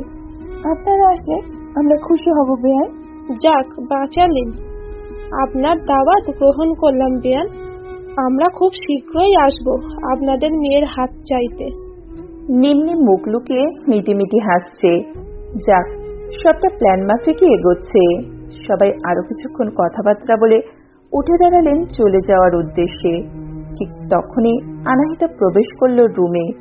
সাহারা ওর দিকে এগিয়ে গিয়ে মাথায় হাত বুলিয়ে মুচকি হাসি সমেত বললেন, আমাদের বাসায় যেও মা। আনাহিতা বিব্রত হেসে মাথা চাকিয়ে হ্যাঁ বলল। রাবেয়া ওর দিকে তাকিয়ে একটু মুচকি হেসে সেখান থেকে চলে গেলেন সবার সাথে। আনাহিতা নিম্নের পাশে গিয়ে বসলো। দেখলো ওর ঠোঁটের কোণে আবছা হাসি। একটা চিমটি কেটে বলল, ফুলসজ্জায় কি করবি তা ভেবে মিটে মিটে হাসছিস তাই না? তোর মাথা। মনে লাড্ডু ফুটছে অথচ মুখে রাগ দেখাচ্ছে। বুঝি সবই বুঝি আমি। হ্যাঁ বুঝবেই তো, আমার আগেই যেহেতু ফুলসজ্জা সেরে ফেলেছিস, তুই না বুঝলে বুঝবেটা কে শুনি? দিব একটা চর, খালি আচারিরা কথা। চিন্তা করিস না, তোর ফুলসজ্জার ব্যবস্থাও করছি অতি দ্রুতই। বহুত দেরি আছে, এখনই আমার চিন্তা করতে হবে না। আগে আমাকে খালামনের ডাক শোনা। দুজনকে একসাথে শোনার সমস্যা কোথায়? তুই শোনাবি আমাকে, আমি শোনাবো তোকে। এরপর বড় হলে এতে দুজনের বিয়ে দিব। তোর কল্পনার গাড়ি দেখি রকেটের গতিতেই করছে। কি সব সিনেমার ডায়লগ মারছিস? ওদের কথার মাঝে কাজী সহ কয়েকজন প্রবেশ করলো বিয়ে পড়াতে। কিছুকাল সময় ব্যয় হলো সেখানে। বিয়ে পড়ানো শেষ হতেই কাজী চলে গেলেন। আনাহিতার চোখ অশ্রুসিক্ত হয়ে এলো। নিম্নের দিকে তাকিয়ে দেখলো নিঃশব্দে কাঁদছে। ওকে সান্ত্বনা দেওয়ার ভাষাও জানা নেই আনাহিতার। বিদায়ের মুহূর্তে রেজওয়ান নিজের মনের মতো সাজে দেখতে পেল আনাহিতাকে। চোখ যেন ঝলসে যাচ্ছে তার। ওকে এমন চমৎকার সুন্দর লাগবে ভাবতেও পারেনি রেজওয়ান। এমন সৌন্দর্য রূপের দিকে বেশিক্ষণ তাকিয়ে থাকা যায় না, তাতে নিজেরই ক্ষতি। আনাহিতার দিকে একজন মুগ্ধ চোখে তাকিয়েছিল নির্নিমেষ, তা ওর অজানাতেই রয়ে গেল। শত কাকুতি মিনতিতেও নিম্নির মন গলল না। তার এক কথা, আনাহিতা তার সাথে না গেলে আর জীবনেও কথা বলবে না ওর সাথে। শেষে কাঁদো কাঁদো হয়ে নিমরাজি হলো আনাহিতা। ওর অস্বস্তিটা নিম্নিকে দেখাতে বা বোঝাতে পারছে না কোনো মতেই। যাওয়ার সময় নিম্নিতের গাড়িতেই বসালো জোর করে, তাও আবার সামনে রেজওয়ানের পাশে বসালো। রেজওয়ান ড্রাইভ করছে। অস্বস্তিতে গাঁট হয়ে বসে আছে আনাহিতা। মনে মনে নিম্নির 14 গোষ্ঠী উদ্ধার করছে। রেজওয়ান ফাঁকে একবার সেই দিকে তাকালো। আনাহিতার রাগে লাল হয়ে ফোলা মুখ দুটো দেখে হেসে ফেলল নিঃশব্দে। নিম্নির শ্বশুর বাড়ি এসে আনাহিতা বুঝতে পারল তাদের ফ্যামিলির মতোই জয়েন্ট ফ্যামিলি তাদের। তবে অত ঝামেলা নেই। 2 ভাইয়ের কেবল 5 জন সন্তান। সাজিদের ছোট যমজ 2 ভাই বোন আছে, এবার ইন্টারমিডিয়েটে পড়ে। ড্রয়িং রুমে নিম্নের পাশে বসেছিল আনাহিতা। এত মানুষের ভিড়ে প্রচন্ড নার্ভাস লাগছে তার। এটা বুঝি আমাদের বেয়ান সাহেব? আমি তো ক্রাশ খেয়ে ফেললাম বেয়ান সাহেবকে দেখে। আনাহিতা অস্বস্তি আর লজ্জায় কুঁকড়ে গেল। ঠিক তখনই 2 ভাইয়ের আগমন। দুইজনেই কথাটা শুনতে পেল। রেজওয়ানের চোয়াল শক্ত হয়ে এলো। দাঁতে দাঁত চেপে কিছু একটা বলতে উদ্যত হতে সাজিদ দ্রুত আটকে ফেলল। সে নিজেই এগিয়ে আসলো বিজয়ের কাছে। সে সম্পর্কে সাজিদের খালাতো ভাই হয়। পিছনে গিয়ে ঝুঁকে তার কাঁধ চাপড়ে বলল, যেখানে সেখানে ক্রাশ খাওয়াটাই স্বাস্থ্যের জন্য ক্ষতিকর। এরপর কানের কাছে মুখ নিয়ে গিয়ে বলল, আমাদের বড় ভাবি হও, সো চোখ নিচে। আনাহিতা ও নিম্নি দুইজনেই তাকিয়েছিল তাদের দিকে। আনাহিতা দ্রুত চোখ সরিয়ে নিল। এখানে আসাটাই ভুল হয়েছে। কয়েকজনের কৌতূহলী দৃষ্টি আনাহিতার নজর এড়ায়নি। এরপর থেকে অস্বস্তিটা কয়েক গুণ বেড়ে গেছে। কখন যে বাসায় যাবে ও। বাসায় এসে বিস্ময়ে হতবাক হয়ে গেছে আনাহিতা। সেই সাথে কান্নাও পাচ্ছে। সামনেও 3য় বর্ষ পরীক্ষা। এখনই বিয়ের জন্য পাগল হয়ে গেল সবাই। ক্লাস শেষে নিম্নির সাথেই ওর বাসায় গিয়েছিল আনাহিতা। সেখান থেকে শেষ বিকেলের দিকে বাসায় আসে। এসেই শুনতে পায় আজ পাত্রপক্ষ এসেছিল বিয়ের প্রস্তাব নিয়ে। এটা শুনে আরো অবাক হলো যে বিয়েটা নাকি নিম্নির মা এনেছে। স্থবির হয়ে বসে আছে আনাহিতা। সবাই যখন বিয়েতে রাজি, তার মানে আটকানোর আর কোনো পথই নেই। নতজানু হয়ে মুখ গুজে কেঁদে ফেলল সে। মেয়েদের জীবনটা কচুপাতায় জমে থাকা পানির মতো। সে কখন কোথায় টুপ করে গড়িয়ে পড়বে বুঝতেও পারে না। আনাহিতার বড় আব্বু রাজি হতেন না, তার আগেই ওনার স্ত্রী বলে রেখেছিলেন এই ব্যাপারে। বলেছে আনাহিতার মাও নাকি রাজি, আর পাত্রপক্ষের সবাইকেই তো ওনাদের চেনা, ওনারা দেখেছেন নিম্নির শ্বশুরবাড়ির পরিবারটা, ওনাদের মতোই জয়েন্ট ফ্যামিলি, বাড়তি ঝামেলাও নেই, তাই আর অমত করেননি। যেই দিন বিয়ের প্রস্তাব নিয়ে এসেছিলেন সেই দিনই নিমরাজি ভাবটা বুঝিয়ে দিলেন। এরপর দাওয়াত দিয়ে গেলেন বিয়ের 3 তারিখ ঠিক করার জন্য। অবশেষে নীলাভ 1 বছর পর বাড়িতে আসতে রাজি হয়েছে। হাকিবা কেঁদে কেটে বলেছেন বিয়েতে যদি সে না আসে তাহলে ওনার মরা মুখ দেখবে। আনাহিতাও খুব কান্নাকাটি করেছে, একমাত্র বোনটা শ্বশুরবাড়ি চলে যাবে, মনটাকে আর পাষাণ করে রাখতে পারেনি। বলেছে বিয়ের 2 দিন আগে চলে আসবে। নিম্নি বিয়ের আগের দিন চলে এলো আনাহিতার কাছে। সাজিদকে বুঝিয়ে আসতে হয়েছে, নয়তো আনাহিতা সন্দেহ করতে পারে। ওর কান্নাকাটি দেখে খুব খারাপ লাগছে, নিজের মতো করে সান্ত্বনাও দিচ্ছে, কিন্তু সারপ্রাইজের জন্য আসল কথাটা বলতে পারছে না। মাথায় হাত বুলিয়ে কেবল মনে মনে বলল, বেশি না, কেবল আজকের দিনটা একটু কষ্ট করে কাটিয়ে নে সোনা, কালকে তোর সকল কষ্টের অবসান হবে। এতগুলো দিনের কষ্ট যন্ত্রণা এক নিমেষে সব খপুরের মতো উড়ে যাবে। তোর মানুষটা তোকে সর্বোচ্চ সুখে রাখবে, যা তুই কল্পনাও করতে পারবি না। মেরুন রাঙা ভারী শাড়ি গায়ে জড়িয়ে বসে আছে আনাহিতা, পুতুলের মতো লাগছে ওকে। 12টার দিকে পার্লার থেকে 2 জন মেয়ে এসেছিল সাজাতে। এর আগেই নিম্নি জোর করে কয়েক লোকমা ভাত খাইয়ে দিয়েছিল, এরপর সাজাতে শুরু করেছিল। একটু আগেই সাজানোর কাজ শেষ হয়েছে। নিম্নির হাত ধরে বসে আছে আনাহিতা, কেন যেন চিৎকার করে কাঁদতে মন চাইছে। নিম্নির অনুরোধে মন খুলে কাঁদতেও পারছে না। মেয়েটা চোখ রাঙাচ্ছে ওর এই মুহূর্তেও। একটুখানি মলিন হেসে বলল, এমন সময়েও আমার চোখ রাঙাচ্ছিস? এমন সময়েও আমায় চোখ রাঙাচ্ছিস? আর তো পাবি না, কই যে বিয়ে হচ্ছে, তুই থাকবি এক দেশে আমি আরেক দেশে, আগের মতো আর। অশ্রুসিক্ত হয়ে এলো, মাথা নত করে বসেছিল, বিধায় টলটলে অশ্রু কয়েক গাল বেয়ে গড়িয়ে ডিরেক্ট কোলের ওপরে পড়ল। নাক টেনে হালকা টিস্যু চেপে বাকি পানিটা মুছল। ভাগ্যে যা ছিল তাই তো হচ্ছে, কেঁদে আর কি হবে। কাজে আসলো, রুম ভর্তি হয়ে গেল মানুষে। বুকটা ধড়াস করে উঠল আনাহিতার। পূর্ণতা যখন পাবেই না, তাহলে কারোর জন্য এমন অনুভূতির জন্ম নেয় কেন? আমাকে ক্ষমা করে দেবেন রেজওয়ান, যে কষ্ট আপনাকে দিয়েছি সেই একই কষ্ট আমিও ভোগ করেছি। আমাদের ভাগ্যে যদি এটাই লেখা ছিল, তাহলে প্রকৃতি কেন আমাদের সাথে এমন খেলা খেললো? আচমকা রেজওয়ান নামটা শুনে চমকে গেল আনাহিতা। ভাবলো সে কি কানে ভুল শুনছে, নাকি মনের কথাটাই কানে এসে বেজেছে। কাজী কবুল বলতে বলেছে। অদূরে আকিবা মুখে আঁচল চেপে কাঁদছে। নীলা বোনের পাশে বসেছে, মাথায় হাত বুলিয়ে কবুল বলার জন্য অনুরোধ করছে।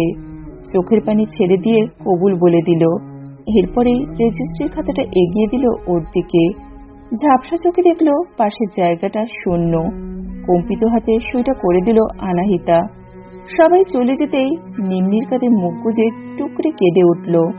অস্ফুট স্বরে বলল, মানুষটা আমাকে কখনো ক্ষমা করবে না রে নিম্মি, সেই দায় নিয়ে সারাটা জীবন পার করতে হবে। আমি কিভাবে নিজেকে সামলাবো বলে দে না নিম্মি, আমার বুকটা ছিঁড়ে যাচ্ছে যন্ত্রণায়। কোথায় গেলে একটু শান্তি পাবো বলতে পারিস? যে তোর সারা জীবনের সঙ্গী হচ্ছে, সেই তোর সকল সুখ দুঃখ যন্ত্রণা ভুলিয়ে দিবে দেখিস। শুধু একটু ধৈর্য ধর, আমার কথাটা রাখ শোনা। তুই অনেক সুখী হবি, অনেক সুখী। আর আমাকে ক্ষমা করে দিস দোস্ত। নিম্নি কেবল এইটুকুই বলল। ওর গলায়ও কান্না তলা পাকাচ্ছে, সত্যিটা না বলতে পেরে। কারণ যে কারণে আনাহিতা কাঁদছে সেটা যে অনর্থক কান্না তা ও বাদে সবাই জানে, আর সেটা বলতে না পেরেই নিম্নির কষ্ট হচ্ছে। সাজিদ নিম্নির কাছেই এসেছিল কোনো একটা কাজে। দরজার বাইরে থেকে আনাহিতার কান্নারত সবগুলো কথাই শ্রবণগোচর করল সে। অতঃপর নিম্নির সাথে দেখা না করেই চলে গেল রেজওয়ানের কাছে। ততক্ষণে বিয়ে পড়ানো সম্পন্ন হয়ে গেছে। সাজিদ রেজওয়ানের পাশে বসে ধীর স্বরে কথাগুলো বলল। আনাহিতার কান্নার কথা শুনে বুকটা মোচড় মারল রেজওয়ানের। ওর পাগল করা ভালোবাসাটা টের পাচ্ছে রেজওয়ান। খেতে বসেও খেতে পারল না আনাহিতার কথাগুলো ভেবে। ওকে না জানিয়ে কি ভুল করলো? তবে এত কষ্ট পাবে ভাবতেও পারেনি। ভেবেছে হয়তো তাকে এতদিনে ভুলতেও শুরু করেছিল, কিন্তু এখন তো রীতিমতো বিস্মিত হচ্ছে সে। শত ইচ্ছে থাকা সত্ত্বেও আনাহিতা নিম্নিকে বলতে পারেনি ওর সাথে যেতে। এখন তো ওর বিয়ে হয়ে গেছে, কেউ ভালো চোখে দেখবে না। আর সাজিদ ভাইয়াই বা অপরিচিত জায়গায় ছাড়বে কেন তার বউকে? অথচ ছোটবেলা থেকে দুইজন বলে এসেছে একে অপরের বিয়ের সময় সাথে যাবে। এটাও তো বলতো দুইজনে দুই ভাইকে বিয়ে করবে, তাহলে সারা জীবন একসাথে থাকতে পারবে। কিন্তু মানুষ যা ভাবে তার বাস্তবায়ন কি হয় সব সময়? এই যেমন রেজওয়ানের সাথে ওর মিলন হলো না। কেঁদে কেটে চোখ মুখ ফুলিয়ে গাড়িতে গিয়ে বসে আনাহিতা। গাড়িতে বসতেই আবারও পানি পড়া শুরু হলো। সবার কাছ থেকে বিদায় নিয়ে গাড়ি ছুটে অজানা গন্তব্যে। না, অজানা তো না, বরং এখন থেকে এটাই তো স্থায়ী ঠিকানা। পাশে বসা মানুষটা একদম চুপচাপ। এ কেমন বিয়ে? না দেখেছে ওকে কেউ, আর না দেখেছে ও কাউকে। এই স্বামী নামক পুরুষটা কেমন সেটাও জানে না। ওকে অবাক করে দিয়ে একটা রুমাল এগিয়ে দিল মানুষটা। মুখের দিকে তাকানোর সাহস হলো না। মেহেদি রাঙা চুড়িবর্তি হাত বাড়িয়ে রুমালটা নিল। ভেজা কপাল ও চোখ মুছে হাতেই রাখলো সেটা। এতগুলো বছরের লালিত ইচ্ছেটা পূরণ করতে আনাহিতার দিকে এগিয়ে গেল রেজওয়ান। ওর সাথে ঘেঁষে বসতেই কেঁপে উঠল আনাহিতা। নত মাথা আরো খানিকটা নত করে ফেলল। তা দেখে নিঃশব্দে হাসল রেজওয়ান। হাত বাড়িয়ে আনাহিতার ডান হাতটা নিজের হাতে নিল। আনাহিতা অবাকের চূড়ান্ত সময় পৌঁছে গেছে। ওর অনুমতি ছাড়াই লোকটাকে স্পর্শ করলো। চরিত্রের সমস্যা নেই তো ভেবেই ভয়ে ঘামতে লাগলো। ঝটকাটা অবশেষে দিয়েই দিল রেজওয়ান। তিলটায় বার কয়েক স্পর্শ করলো প্রথমে। ফর্সা হাতে আচ্ছা আলোয় তিলটা আকর্ষণ করছে রেজওয়ানকে। বুকের ভিতর কেমন সুখ সুখ অনুভূত হচ্ছে। কাঁপুনিতে বহাল থাকা আনাহিতাকে সর্বোচ্চ পরিমাণে কাঁপিয়ে দিয়ে চোখ বন্ধ করে তিলের উপর মৃদু শব্দে চুমু খেল রেজওয়ান। আনাহিতার মনে হচ্ছে সে এখনই অজ্ঞান হয়ে যাবে। থরথর করে কাঁপতে লাগলো সে। রেজওয়ান আরো দুইবার শব্দ করে চুমু খেল সেখানে। এবার আর নিজেকে আটকাতে পারল না আনাহিতা। প্রাণপুরুষের ইচ্ছে কর্মের কথা উনি কিভাবে জানে? ঠিক এই একই জায়গায় কেন চুমু খেলো? তাও আবার তিনটা। তবে কি? দম বন্ধ করে বিস্ফোরিত চোখে ভাবনাতীত কাজ করা মানুষটার দিকে তাকালো। মেরুন রাঙা শেরবানি গায়ে স্বল্প পরিচিত কল্পনাতীত মানুষটা ভ্রু উঁচিয়ে মুখে নজর কাড়া রহস্যময়ী হাসি ঝুলিয়ে নির্নিমেষ তাকিয়ে আছে ওর দিকে। নিজের জায়গায় জমে গেল আনাহিতা। আর একটু সেটিয়ে গেল জানালার দিকে। ডান হাতটা তুলে একবার হাতের দিকে তাকালো, আবারও তাকালো রেজওয়ানের দিকে। ওর মনে হচ্ছে চোখে ভুল দেখেছে, নয়তো এই লোকটা এখানে কি করে? বউ সাজে আহানিটাকে এই প্রথম দেখলো রেজওয়ান। দেখতে পেয়ে দুটো চোখ শান্তি পেল, তৃপ্তি পেল। তৃপ্তিতে হৃদয়ের তৃষ্ণা দূর হলো। ওর উদ্দেশ্যে প্রথম কথা, এত ভীতু কেন তুমি? আগের মতো সোজা হয়ে বসে মুখে হাত দিয়ে অস্ফুটে কেঁদে ফেলল আনাহিতা। এটা কি সুখের কান্না, নাকি ভয়ের, নাকি অন্য কিছু? এখন কি করা উচিত তার? চিৎকার করে কেঁদে সহানুভূতিটা বোঝাবে, নাকি মানুষটার বুকে ঝাঁপিয়ে পড়ে কেঁদে বুক ভাসিয়ে ফেলবে? কিভাবে নিজের ভিতরে বয়ে চলা অনুভূতির ঘূর্ণিঝড়টা বোঝাবে? কিভাবে নিজের অস্থিরতা পাশের মানুষটাকে বোঝাবে? পাগল পাগল লাগছে আনাহিতার। প্রশ্নের উত্তর আর দেওয়া হলো না। কাঁপতে লাগলো নিরন্তর। গেট দিয়ে গাড়ি প্রবেশ করে বাড়ির মূল দরজার সামনে থামতেই হইচই লেগে গেল। এরপর গাড়িতে আর একটা কথাও আদান প্রদান হয়নি দুইজনের মাঝে। আনাহিতা কখনো নিঃশব্দে, কখনো ফুপিয়ে কেঁদে গেছে নীরবদি। আর রেজওয়ান নির্নিমেষ দৃষ্টিতে দেখে গেছে তার প্রণয়নীর সুখাশ্রু ঝরে পড়া। একবারের জন্য থামায়নি ওকে। এতগুলো দিনের বিচ্ছেদের পর পূর্ণতার শেষ কান্নাটা আজ মন খুলে কেঁদে নি। এরপর থেকে আর এক ফোঁটা পানিও ঝরতে দেবে না এই সুন্দর চোখ থেকে। রেজওয়ানের মনে পড়ে গেছে পরিচয়ের কয়েকদিন পরে আনাহিতা কেবল ওর দুটো চোখে কয়েক লাইন ক্যাপশনের সাথে পোস্ট করেছিল। সেই দিনই ওকে ধাক্কা মতন খেয়েছিল। তখন থেকেই ওর চোখ দুটো রেজওয়ানের এত প্রিয়। তাই তো সেদিন যখন সামনাসামনি দেখে তখন ওর চোখ খুব পরিচিত লাগছিল। কিন্তু এই কয়েক বছরে কিছুটা পরিবর্তন হয়েছে বিধায় চিনতে পারিনি। কি অবাক কাণ্ড! দুই ভাই দুটো মেয়ের চোখের প্রেমে পড়েছে প্রথমে। এটা মনে হতেই মনে মনে হাসল রেজওয়ান।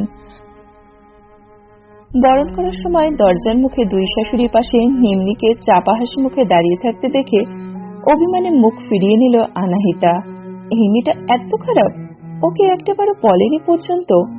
অথচ ওর পিঠে কথা চেপে রাখতে পারে না বলে এতদিন জানতো আনাহিতা।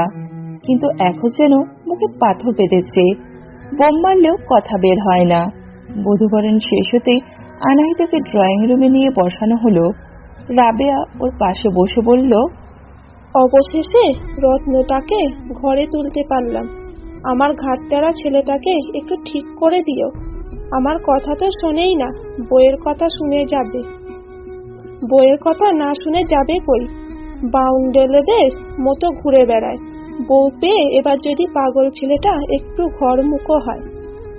শাশুড়ির এমন খোলামেলা কথায় লাজে রাঙা হচ্ছে আনাহিতার মুখ, গলা ভারী হচ্ছে ক্রমশ। শাশুড়ি উঠে চলে যেতেই নিম্নে এসে পাশে বসে আনাহিতাকে শক্ত করে জড়িয়ে ধরল। হাসতে হাসতে বলল, অবশেষে আমার যা হয়ে গেলি দোস্ত। আনাহিতা নিজেকে ছাড়ানোর মিছে চেষ্টা করে অভিমানী স্বরে বলল, ছাড় তুই আমাকে, তোর সাথে আমার কোনো কথা নেই। বিয়ের আগের পর করে দিয়েছিস, এখন এত আহ্লাদ করতে হবে না। রাগ করে না শোনা, মনে মনে তো লাড্ডু ফুটছে। তা গাড়িতে রোম্যান্স কিছু হলো? তোর কথা ভেবেই কিন্তু একা ছেড়েছিলাম তোদের। কয়টার সময় দিয়েছে ভাইয়া? এবার লজ্জা ভেসে উঠল চোখে মুখে। তিনটা চুমু দেওয়ার মুহূর্তটা মনে পড়ে গেল। মনে পড়তেই ঠোঁটের কোণে আঁচড়া একটা হাসি চলে এলো। অধর চুকল কাঁপতে লাগলো তীর তীর করে।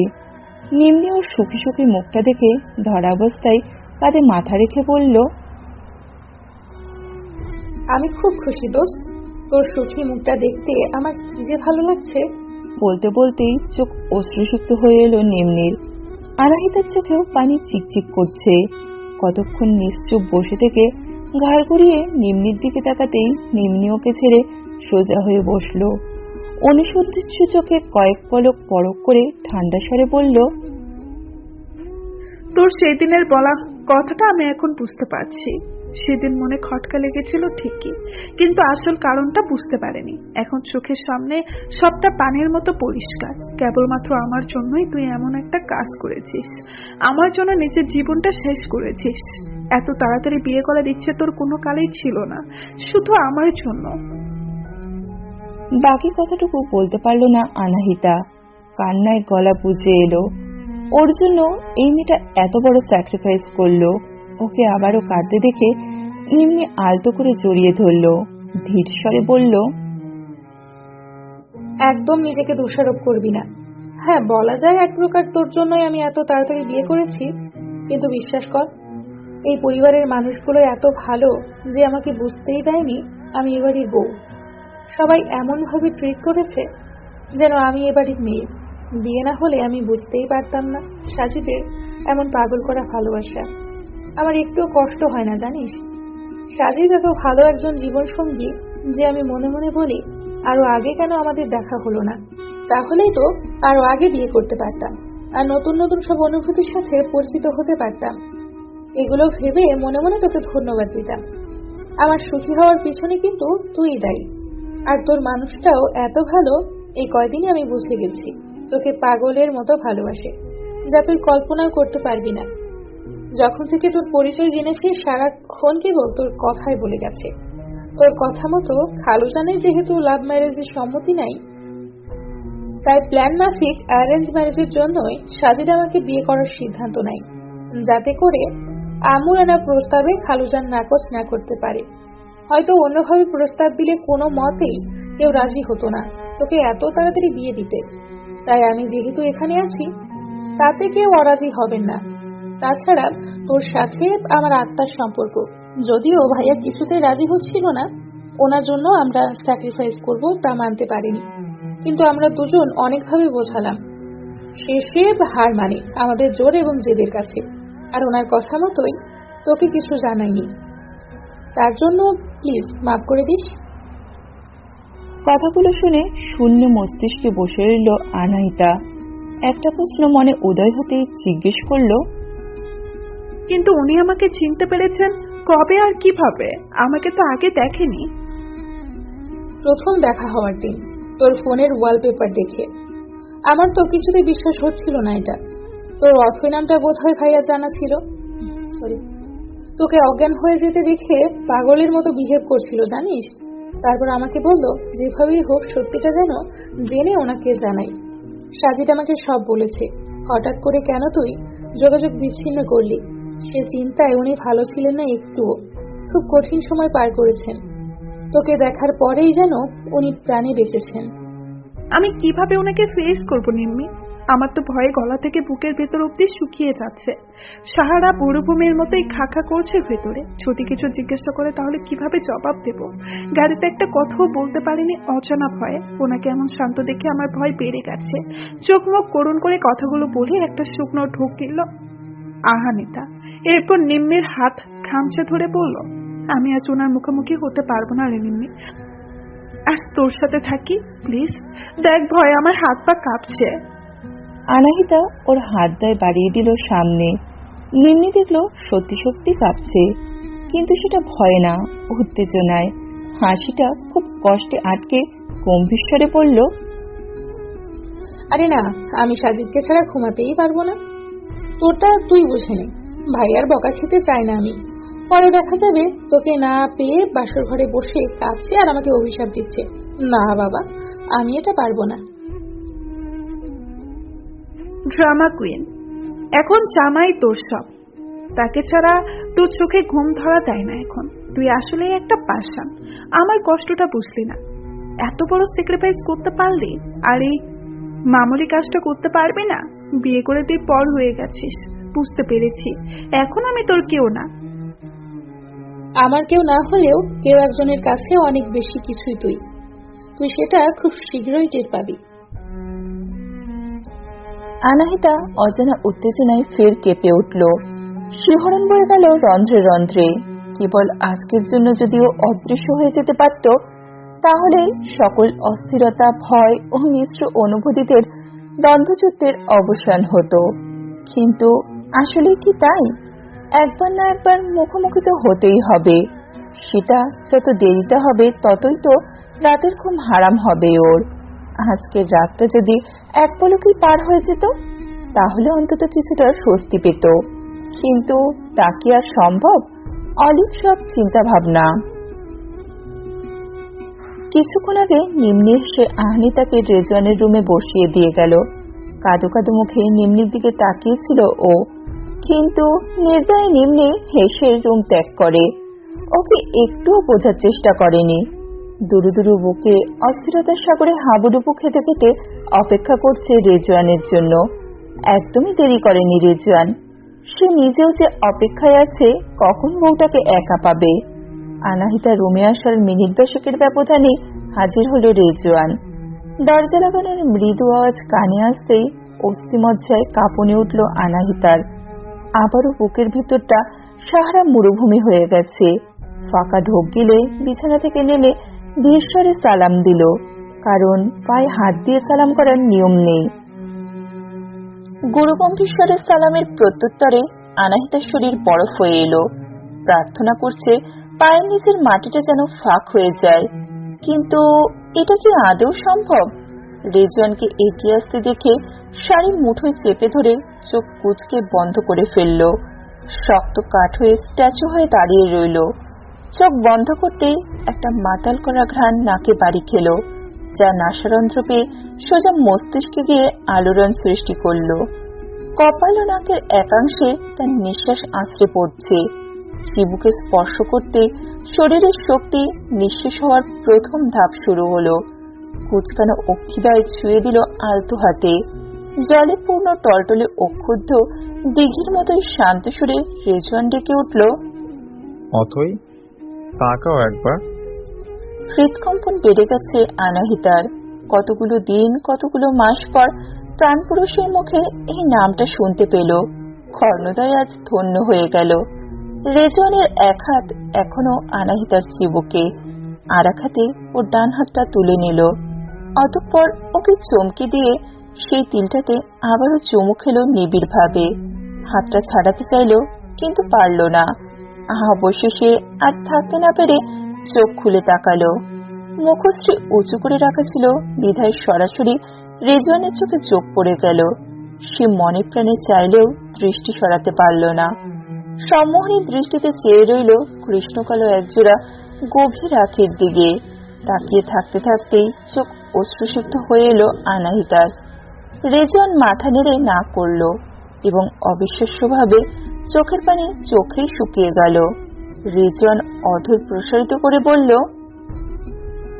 জড়িয়ে ধরবে একবার।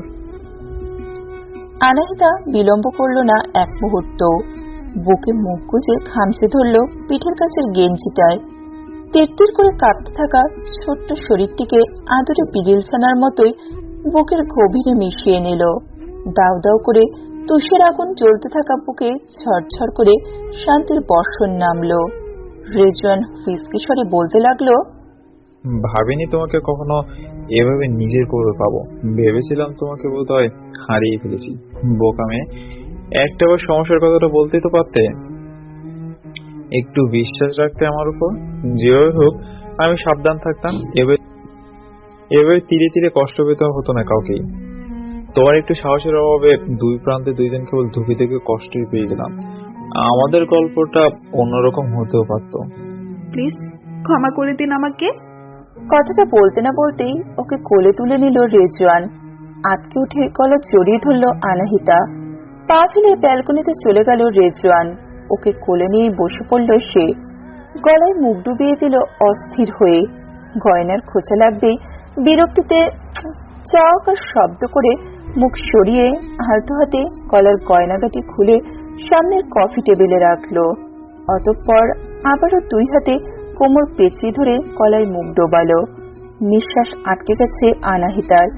প্রলুতবিম্ব শ্বাস নিয়ে রেজওয়ান নম্র স্বরে বলল, শ্বাস নাও। এভাবে নিঃশ্বাস আটকে বসে আছো কেন? কথাগুলো বলার সময় কণ্ঠদেশে অধরের ছোঁয়া পেয়ে আনাহিতা কুকড়ে যেতে লাগলো জোকের মতো। আচমকা চুমুর বর্ষণে দুই হাতে চুল খামচে ধরল। ঘন ঘন শ্বাস ফেলে বলল, কি করছেন? বইয়ের ইচ্ছা পূরণ করছি। আমার ইচ্ছা মানে? রেজওয়ানের নির্লিপ্ত জবাব। বিস্ময়ের অতিশয্যে মুখ হাঁ হয়ে গেল আনাহিতার। তোমাকে খুব আবেদনময়ী লাগছে। অসভ্য। আগে বুঝি ভেবে লজ্জাবে হাসতে। আপনাকে বলেছি। আমি অযথা হাসবো কেন? আমি দেখতাম তো। কিভাবে? মনে চোখ দিয়ে। আচ্ছা, প্রথম দেখা হওয়ার দিন আমার নাম শুনে তুমি সন্দেহ করোনি? আমি চমকে গিয়েছিলাম। আপনি ফিনান্সার এটা জানতাম, কিন্তু সাজিদ ভাইয়ারটা জানতাম না।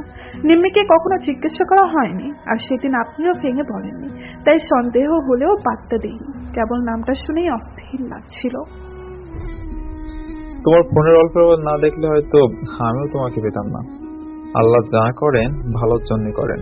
নয়তো সেদিন আমার সামনেই কেন তুমি অসুস্থ হয়ে পড়লে? আর সাজিদের ফোন তখন সাইলেন্ট কেন ছিল?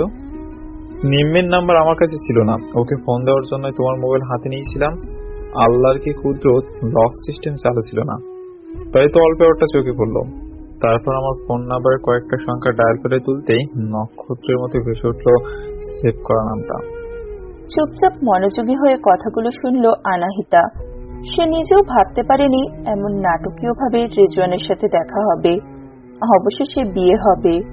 ভাবতেই সর্বাঙ্গ শিহরিত হলো। রেজওয়ানকে ছেড়ে তার মুখের দিকে তাকালো।